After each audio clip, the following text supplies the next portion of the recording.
आज बात करते हैं हेलो एल्केन्स और हेलो एरीन्स की। कुछ बच्चे कहते हैं कि केमिस्ट्री समझ में नहीं आती है, तो एक शायरी है, इश्क करोगे गलत तो बर्बाद कर देगी, इश्क कर लो किताबों से तो आबाद कर देगी। ये दिमाग में बिल्कुल रखो, दिल से समझो, समझ में आएगा। तो आ जाइए हेलो एल्केन पर। आज हेलो एल्केन की हम परिभाषा बता रहे हैं। हेलो एल्केन, इनको एल्किल हैलाइड भी कहते हैं। एल्किल समूह के बाद में हैलोजन जैसे फ्लोरीन, क्लोरीन, ब्रोमीन, आयोडीन, इनकी एक खासियत है, इनकी बाहरी कक्षा में 7 इलेक्ट्रॉन होते हैं, इन पे आवेश -1 होता है। अब किसी भी एल्किल समूह के बाद में कोई भी एक लग जाए तो बन जाता है वो हेलो एल्केन या एल्किल हैलाइड। जैसे हमने मूलक की बात की थी, मूलक समूह CH3 मूलक है, अब क्लोरीन जोड़ दो, क्या हो गया? मिथिल क्लोराइड, इसको क्लोरोमिथेन, हेलो एल्केन है। C2H5Br ethyl bromide, bromo ethane, halo alkane है। हेलो एल्केन से एक सामान्य नाम है, जैसे आदमी के समूह है, इसके नाम अलग अलग है, खग्गा, पेम्मा, कोई भी नाम ले दो, कई एक नाम है। तो इसी तरीके से एल्केन एक सामान्य नाम है, उसके अंतर्गत कई एक नाम आते हैं, जैसे C3H7 Cl chloropropane, C4H9Cl chlorobutane. तो ब्यूटिल क्लोराइड भी कह सकते हैं, प्रोपिल क्लोराइड भी कह सकते हैं, एथिल ब्रोमाइड भी कह सकते हैं, मिथिल क्लोराइड भी कह सकते हैं। ओके, अब आ जाते हैं इनका वर्गीकरण। ठीक है, हैलोजन संख्या के आधार पर हेलो एल्केन का वर्गीकरण। तो हेलो एल्केन की परिभाषा पहले देख लीजिए। संतृप्त हाइड्रोकार्बन और एल्केन एक ही बात होती है। संतृप्त हाइड्रोकार्बन और एल्केन एक ही बात होती है। ऑर्गेनिक केमिस्ट्री में कार्बन और हाइड्रोजन मुख्य हैं, इनको याद रखो। कार्बन की बाहरी कक्षा में 4 इलेक्ट्रॉन होते हैं और हैलाइड की बाहरी कक्षा में 7 इलेक्ट्रॉन होते हैं, इतना ध्यान रखो। ठीक है, और हाइड्रोजन की बाहरी कक्षा में 1 इलेक्ट्रॉन होता है। ये दिमाग में घुसेड़ लो, एकदम बिल्कुल घुसेड़ लो तो ही समझ में आएगा। ठीक है, दिल लगा के पढ़ो, प्यार करो, बुक से प्यार करो, समझ में आएगा। जो कठिन सब्जेक्ट है उसे लिपट जाओ, बिल्कुल पक्का समझ में आएगा। तो हेलो एल्केन की परिभाषा बहुत सरल है। संतृप्त हाइड्रोकार्बन के हैलोजन व्युत्पन्न यौगिक हेलो एल्केन कहलाते हैं। ये तो हो गई एक परिभाषा। दूसरी, एल्केन के हैलोजन व्युत्पन्न यौगिक हेलो एल्केन कहलाते हैं। दूसरी परिभाषा हो गई। तीसरी, जब एल्केन के साथ में कोई हैलाइड अभिकृत कराया जाता है या अभिक्रिया करता है, जिसके फलस्वरूप जो उत्पाद या प्रोडक्ट बनता है वो हेलो एल्केन कहलाता है। 3 परिभाषाएं हो गई। तीनों में से तीनों सही है, कोई भी एक लिख दो। हाइड्रोकार्बन के हैलोजन व्युत्पन्न यौगिक हेलो एल्केन कहलाते हैं। एल्केन के हैलोजन व्युत्पन्न यौगिक हेलो एल्केन कहलाते हैं। एल्केन के साथ किसी हैलाइड की अभिक्रिया कराते हैं, उसके फलस्वरूप जो यौगिक प्राप्त होता है हेलो एल्केन कहलाता है। 3 परिभाषाएं हैं, तीनों में से तीनों सही हैं, कोई भी याद कर लो और सभी सरल हैं। जैसे अभी हम बता रहे हैं, एक रिएक्शन बता रहे हैं तुमको। जैसे ये है मेथेन, मेथेन के साथ में क्लोरीन की क्रिया सनलाइट की उपस्थिति में कराते हैं तो बन जाता है मेथिल क्लोराइड प्लस HCl निकल जाता है। ये क्या है? हेलो एल्केन है ना। तो क्या हुआ, किसी एल्केन के साथ में हैलाइड अणु की क्रिया कराई गई, जिसके फलस्वरूप ये प्रोडक्ट बना, क्या? मेथिल क्लोराइड बना। ये क्या है? हैलो एल्केन है। हैलो एल्केन का नाम अलग अलग हो सकते हैं, तो इसको कहते हैं मेथिल क्लोराइड या क्लोरोमेथेन कह सकते हैं। दूसरी देख लीजिए, जैसे ये एथेन है, एथेन के साथ में ब्रोमीन की क्रिया कराते हैं तो बन जाता है C2H5 Br और प्लस HBr बाहर निकल जाता है। देखो एल्केन है कि नहीं है, Br2 की क्रिया हुई कि नहीं है, एल्केन के साथ में हैलाइड की क्रिया हुई जिसके फलस्वरूप एल्किल हैलाइड प्राप्त हुआ, इसको कहते हैं हैलो एल्केन। तो इसका नाम है ब्रोमो एथेन या एथिल ब्रोमाइड। पक्का? तीनों परिभाषाएं सरल है बिल्कुल। ओके, आगे बढ़ते हैं। हैलोजन के आधार पर हैलो एल्केन के प्रकार।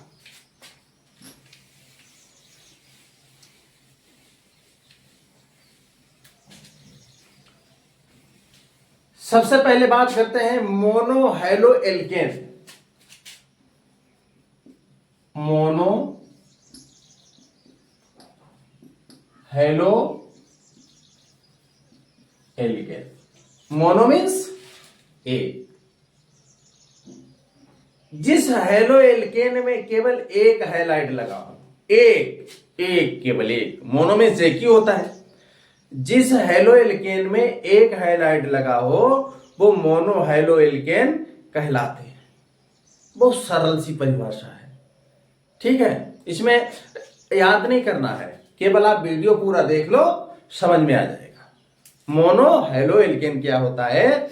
जिस हैलो एल्केन में केवल एक हैलाइड लगा हो या केवल एक हैलोजन लगा हो, साइड में लिखे दे रहे हैं halogen, fluorine, chlorine, bromine, iodine. आवर्त सारणी में देखेंगे तो इसी तरीके से होंगे, ये क्रम है, ठीक है। फ्लोरीन, क्लोरीन, ब्रोमीन, आयोडीन, इनकी बाहरी कक्षा में केवल 7 इलेक्ट्रॉन होते हैं, आवेश -1 होता है। ओके,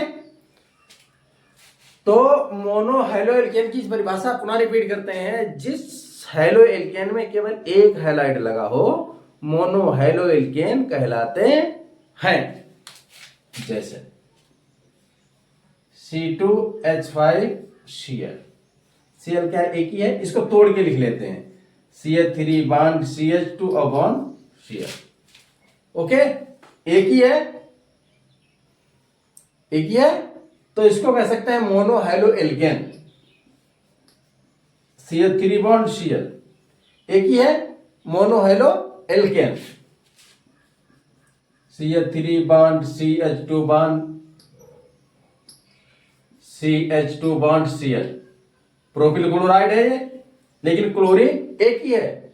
ब्रोमीन हो सकता है, आयोडीन हो सकता है, कोई भी हो सकता है। तो जहां पे एक केवल हाइलाइट लगा हो वो कहलाते हैं मोनो हैलो एल्केन। अब आ जाइए इनका वर्गीकरण। हैलोजन संख्या के आधार पर मोनो हैलो एल्केन के प्रकार।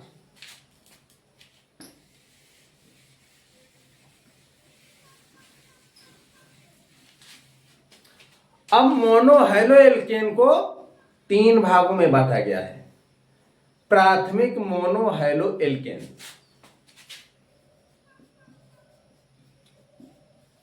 प्राथमिक मोनो हैलो एल्केन। बहुत सरल है, दिल से समझोगे, मन से समझोगे, बिल्कुल समझ में आ जाएगा, रटने की कोई जरूरत नहीं है। प्राथमिक मोनो हैलो एल्केन, मोनो में से क्यों होते हैं समझ लो, हैलो एल्केन तुम्हें बता ही चुके हैं। प्राथमिक क्या होता है? वे मोनो हैलो एल्केन जिसमें हैलोजन प्राथमिक कार्बन परमाणु से जुड़ा हो।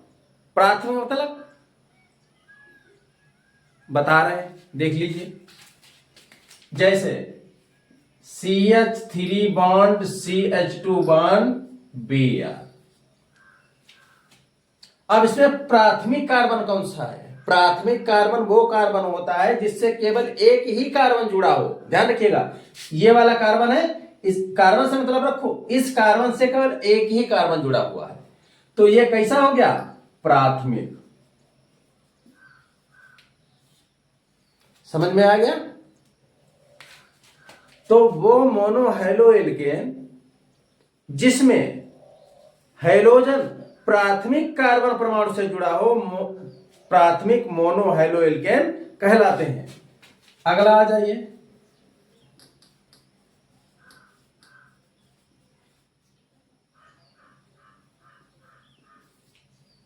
ये देख लीजिए, इस कार्बन से ये वाला एक ही जुड़ा, उससे कितने भी जुड़े हैं उससे कोई मतलब नहीं है। एक कार्बन की बात करते हैं, इस कार्बन से केवल एक ही कार्बन जुड़ा हुआ है, इससे जो जुड़ा हुआ है उससे कोई मतलब नहीं है।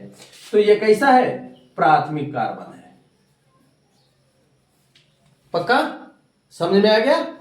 तो ये नाम अलग अलग है, नाम अलग अलग है। इसका है एथिल ब्रोमाइड है, ये एथिल ब्रोमाइड है, और ये प्रोपिल क्लोराइड है। आईपीएससी में नाम हम आगे बताएंगे, आईपीएससी पूरी पढ़ाएंगे, पूरा वीडियो बना के 8-10 भागों में डालेंगे। आईपीएससी जब समझ में आ जाएगी तो ऑर्गेनिक जितने भी कंपाउंड्स हैं उनके नाम बहुत आसानी से समझ में आ जाएंगे। ठीक है, तो ये कैसे परिभाषा समझ में आ गई है? वे हैलो एल्केन जिनमें हैलोजन परमाणु प्राथमिक कार्बन परमाणु से जुड़ा हो प्राथमिक मोनोहैलो एल्केन कहलाते हैं। क्लियर हो गया? ये प्राथमिक कार्बन परमाणु है। अब यहां पे आ जाइए द्वितीयक मोनोहैलो एल्केन। द्वितीयक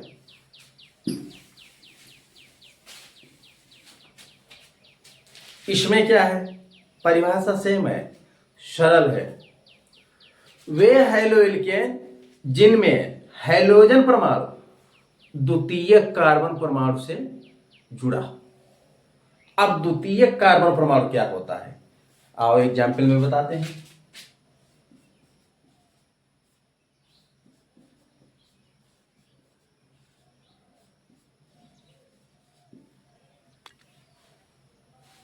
इस कार्बन परमाणु से देखो एक मेथिल ग्रुप ये जुड़ा हुआ है, अब एक मेथिल ग्रुप ये जुड़ा हुआ है, अब इससे ये ब्रोमीन जुड़ा हुआ है। ये कौन सा हो गया?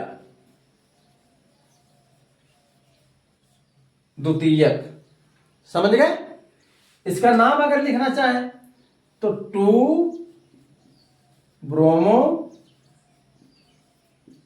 प्रोपेन है, द्वितीयक मोनोहैलो एल्केन है। समझ में आ गया? वे मोनोहैलो एल्केन, बार बार परिभाषा रिपीट कर रहे हैं, वो मोनोहैलो एल्केन जिनमें हैलोजन परमाणु द्वितीयक कार्बन परमाणु से जुड़ा हो तो द्वितीयक मोनोहैलो एल्केन कहलाते हैं। तो ये देखो, ये कार्बन है, ये भी ध्यान रखना है, ये सूत्र ऊंट पटांग नहीं लिखने हैं, ये भी ध्यान रखना है कार्बन के 8 इलेक्ट्रॉन कंप्लीट होने ही चाहिए। अगर 8 इलेक्ट्रॉन कंप्लीट नहीं है तो समझ लो सूत्र गलत है, गड़बड़ है। देख लो, सिद्ध करके भी बता सकते हैं। कार्बन की बाहरी कक्षा में 4 इलेक्ट्रॉन होते हैं, एक इस हाइड्रोजन से मिल गया 5 हो गए, एक इधर से मिल गया 6 हो गए, एक इधर से, एक इधर से 8 हो गए। यहां पर भी देख लो, 4 इसके हैं, 3 इनसे मिल गए 7, तो एक इधर से मिल गया 8 हो गए। वही प्रक्रिया इसकी है और वही इसकी है। ब्रोमीन की बाहरी कक्षा में कितने इलेक्ट्रॉन होते हैं? 7, और एक इधर से इलेक्ट्रॉन मिल गया, साझा हो गया, तो 8 हो गए। तो ये एक सिस्टम होता है, 2 इलेक्ट्रॉन 8 इलेक्ट्रॉन अष्टक नियम के अनुसार बिल्कुल कंप्लीट होते हैं, सूत्र तभी सही माना जाएगा। पक्का? तो ये कैसा हो गया? द्वितीयक मोनोहैलो एल्केन। एक बार पुनः फिर रिपीट करते हैं डिफिनेशन। वो मोनोहैलो एल्केन जिनमें हैलोजन परमाणु द्वितीयक कार्बन परमाणु से जुड़ा हो। हम दूसरा एग्जाम्पल एक और दे रहे हैं, CH3 CH2 CH3 क्लोर। अब देख लो, ये कार्बन परमाणु कैसा है? द्वितीयक है। इस कार्बन परमाणु से एक देखो ये जुड़ा, इससे ये जुड़ा है, उससे कोई मतलब नहीं है। इस कार्बन की बात करो, इससे ये जुड़ा हुआ है और इसी से ये जुड़ा हुआ है, तो ये कैसा हो गया? द्वितीयक कार्बन परमाणु है, उसी से ये हैलोजन जुड़ा हुआ है। ठीक है, समझ में आ गया? पुनः डिफिनेशन रिपीट कर रहे हैं। वे द्वितीयक मोनोहैलो एल्केन, वे हैलो एल्केन जिनमें हैलोजन परमाणु द्वितीयक कार्बन परमाणु से जुड़ा हो द्वितीयक मोनोहैलो एल्केन कहलाते हैं। इसका नाम भी देख लो, 1 2 3 4 2 क्लोरो ब्यूटेन, 1 2 3 4, ये इसका नाम हो गया। तो ये क्या हो गया, द्वितीयक मोनोहाइड्रोएल्केन। समझ में आ गया। अब यहीं पे हम बता रहे हैं तृतीयक।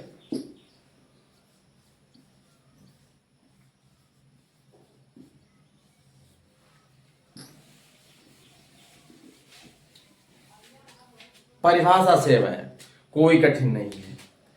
वो मोनोहाइड्रोएल्केन जिनमें हाइड्रोजन परमाणु तृतीयक कार्बन परमाणु से जुड़ा हो। पुनः रिपीट करते हैं, इसमें रटने की बात नहीं, केवल समझने की बात है। वो मोनोहाइड्रोएल्केन जिनमें हाइड्रोजन परमाणु तृतीयक कार्बन परमाणु से जुड़ा हो। ओके, तृतीयक कार्बन परमाणु तुम्हें देखना है, उससे जुड़ा हो, समझ लो जी तृतीयक मोनोहाइड्रोएल्केन है। देख लीजिए,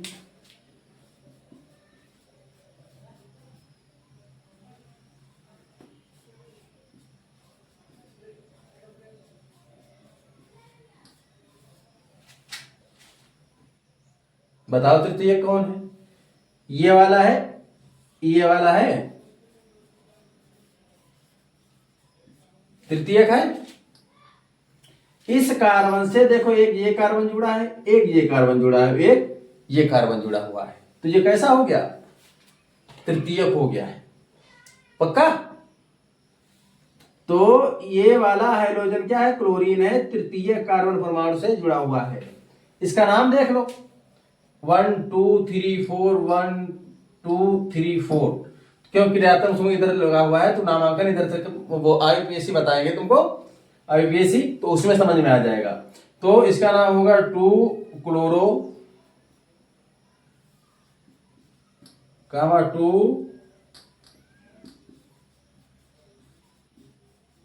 मेथिल ब्यूटेन। ठीक है, तो ये एक एग्जाम्पल हो गया है। हम दूसरा एग्जाम्पल बता रहे हैं, CH3 bond C bond CH3 और CH3 और यहाँ पे Br। अब बताओ जी तृतीयक है कि नहीं है। ये कार्बन से ये कार्बन जुड़ा हुआ है, इसी से ये जुड़ा हुआ है, इसी से ये जुड़ा हुआ है। एक कार्बन से 3 कार्बन जुड़े हुए हैं, अब उसी से ये ब्रोमीन जुड़ा हुआ है, तो क्या है, तृतीयक मोनोहाइड्रोएल्केन है। इसका हम नामांकन कर लेते हैं, 1 2 3 कर लो, चाहे 1 2 3 कर लो, तो क्या हो गया, 2 ब्रोमो 2 मेथिल, 3 कार्बन है तो प्रोपेन। ओके, तो तृतीयक मोनोहाइड्रोएल्केन के 2 एग्जाम्पल हैं, 1 और 2। एक बार पुनः डिफिनेशन रिपीट करते हैं। वो मोनोहाइड्रोएल्केन जिनमें हाइड्रोजन परमाणु तृतीयक कार्बन परमाणु से जुड़ा हो, तृतीयक मोनोहाइड्रोएल्केन कहलाते हैं। इस टॉपिक में बस इतना ही। बाय।